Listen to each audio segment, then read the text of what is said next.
In a free society, the people are united and set up a government that is divided, with adversarial branches thwarting each other so that no one department may predominate and lead to a dictatorship.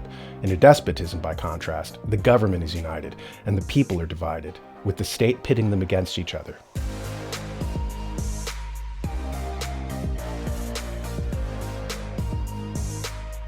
Speaking of governments, in the infancy of a nation, there's a motive force as it expands. As expansion peters out, the state no longer has the centripetal force to keep its people and institutions in place.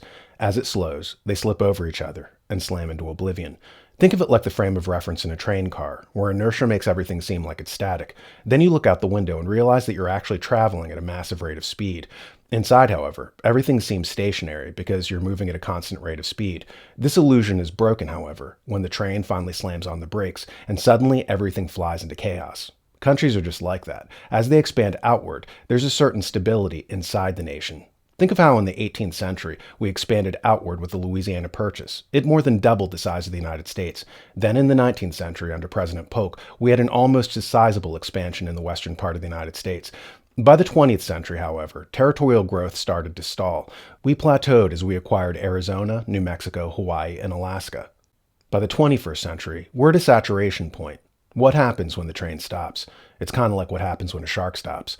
Things start to go off kilter. In the expansion period, aggression can be focused outward, like toward the Redcoats or the Native Americans on the plains. As external enemies dry up, that aggression gets turned inward. The state, once dedicated to protecting the populace, now sees the populace as the enemy. The full force of the government turns on its own people. Thomas Hobbes, in his classic of political science, Leviathan, in the 1600s, said that the most stable form of government was monarchy. Republics, he said, were unstable for the fact that in a monarchy, everyone knows who's in charge. The king. In a republic, however, where anyone can potentially become leader, internecine fighting breaks out. Different factions are at each other's throats. This is exacerbated by the fact that in republics, the different branches are purposely pitted against each other in an adversarial relationship.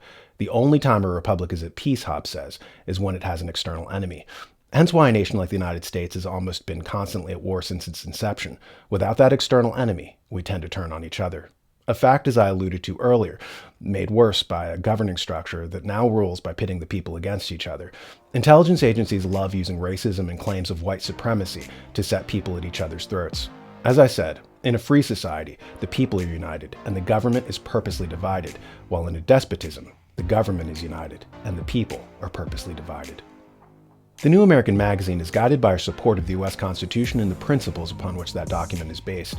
We want to restore and retain the values and vision that made America great: limited government, the freedoms that our Constitution guarantees, and the personal responsibility that a free people must exercise to stay free.